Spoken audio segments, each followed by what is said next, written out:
Hi everyone, and welcome to Rising Stories Podcast. I'm Corine Sandifer, your host. Today is going to be a different kind of podcast. I don't have a guest, but I want to talk about a couple of things. One is I want to talk about some podcasts that maybe you missed. So maybe today is a good catch-up day for Rising Stories Podcast. There are 3 podcasts that I don't want you to miss, and we're going to talk about those in a few minutes. I also want to talk about 2 tools that will help your business or your place at work or your career or finding a job or even something that you do as a workout or something that you're trying to learn. These tools are very helpful, and we're going to talk about those today. So I would love for you to stick around and listen to these great tips. First of all, I want to talk about the 3 podcasts that I don't want you to miss. Number 1 is episode 66 with Laura Lee. She talks about clean eating and her story of being an introvert in a big city. And I'm also excited for you to hear episode 72, if you haven't already, with Anne-Marie Ensweiler. There are some great truths on business, and in that podcast episode, we've got some great advice for anyone who wants to start a business. I'm telling you, there was just some things that were just oozing out of her, and I was like, wow, this is just amazing information, and I don't want you to miss out. So play catch up and make sure you listen to Laura Lee 66 and 72. I also would love for you to revisit my conversation with Annie F. Downs, episode 49. It is one that you should not miss. She talks about her life as a full-time writer and speaker and how she developed her craft and what she's doing now to stay in business as a full-time writer. She is one of the smartest businesswomen in Nashville.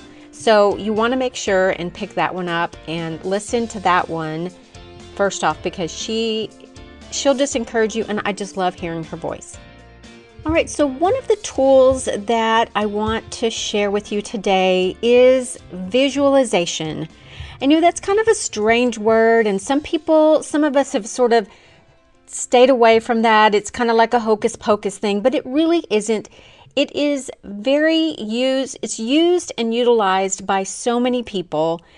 First and foremost, it's utilized and used by athletes, which you see that their hard work and the use of visualization has gotten them to some great successes in life and in the games, the Olympic Games, and as athletes. So this is one of the tools that I try to share with my clients, and I want to talk to you about them today.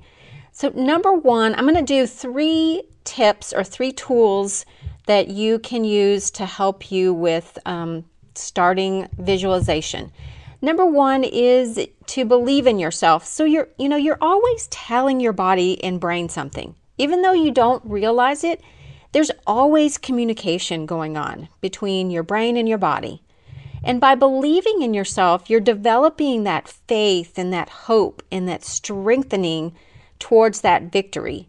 So you can succeed faster if you believe in yourself. So that's one key element of visualization. So if you're not visualizing and believing that you can actually do something, then the visualization is not going to work for you. So you've got to really believe that you can reach and attain that goal.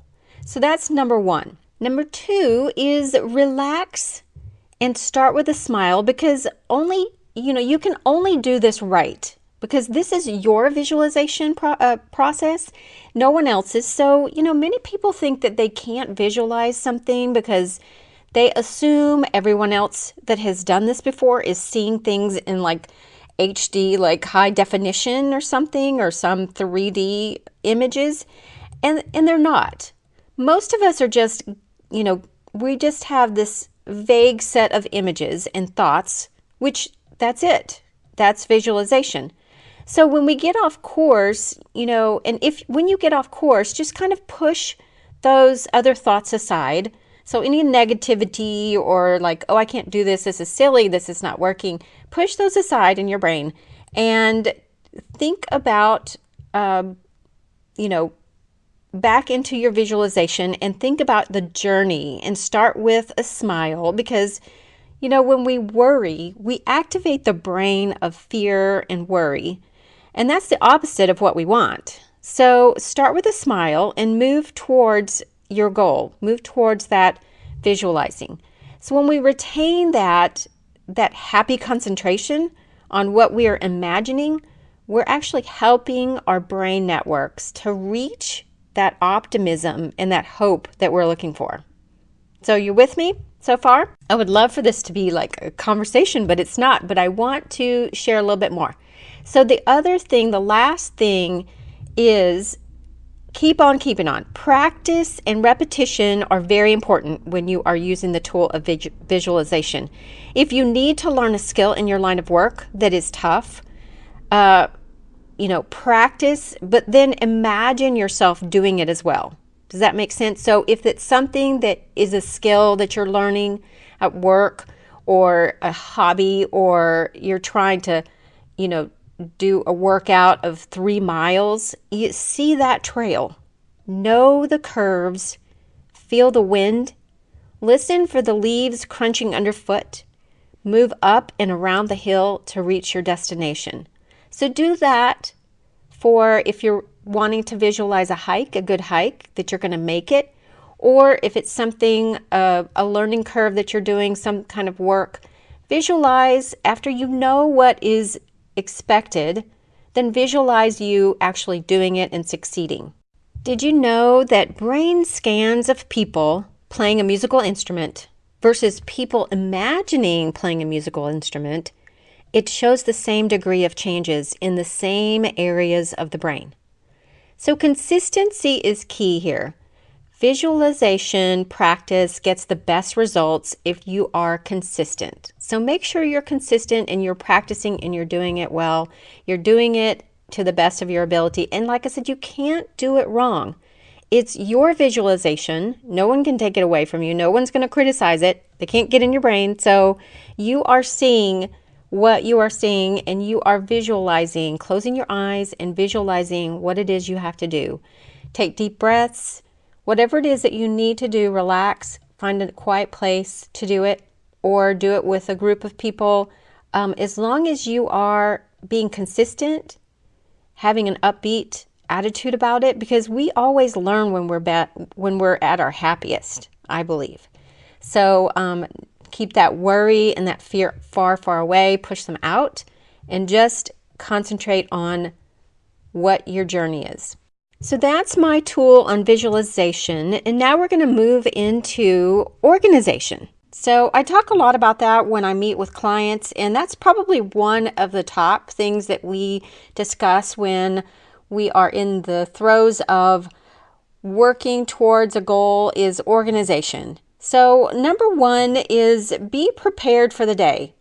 Each Sunday I look at my week and I plan ahead what we're going to cook for dinner, who I'm going to see that week, and what will I wear, just to kind of get everything out of my brain and onto paper, or just knowing and thinking about it helps my day. Sometimes I plan my entire Monday in my head before going to bed Sunday night. My subconscious then goes to work on all that I have to do as I sleep.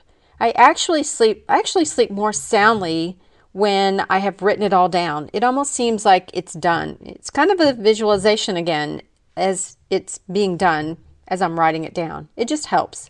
And number two is I work in sections. Work and compartmentalize your work, separate your work. For example, I check my email at this time and this time. And I write emails back at this time and this time. They're not always the same. Sometimes I have to think about it and I kind of flag it like I'm going to write these people back at this point, because how many times have we checked our email on our phones and I think I'm going to write that person back when I get to my office or to a computer, and then we forget, and then it doesnand get done.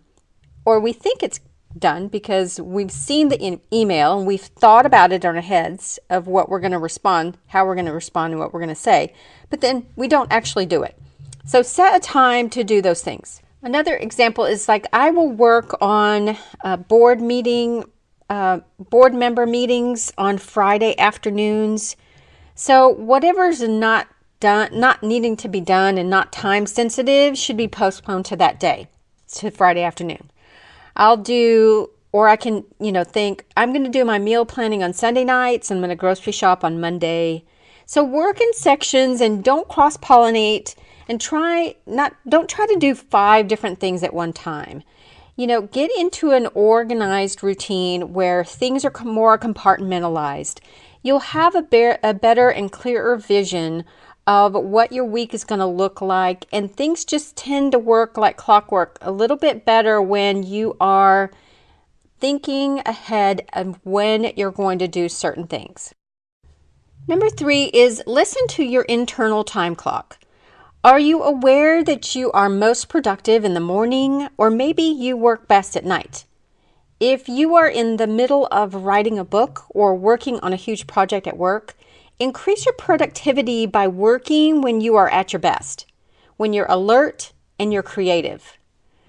And, ask yourself this question: when do I feel most this way? When do I feel best, more alert, more creative? And whatever time that is for you, set aside that time to work on the important stuff then. So, and as always, the most important thing that you can add to being, helping you be more productive is eating a balanced and healthy meal, being low on caffeine, not over caffeinating yourself, getting the jitters, and getting enough sleep and exercise. Make sure you're moving each day. So those are some of the things that I do for getting organized. Those are my tips. I've got more, but those are just 3 that I thought I would just jot down and share with you all about productivity. So that's the end of the show. If you are curious about life coaching and the business coaching that I do for business owners, please visit my website at CorineSandifer.com. Click on the contact page and set up a free call from me, and let's talk about it. I'll tell you all about business and life coaching, and if you decide to do it, great. If not, I would love to connect with you and find out who my listeners are anytime. So, hope you enjoyed these tips, and I hope you will join us next week when I have a new guest. So thanks again for listening, and keep rising in your story.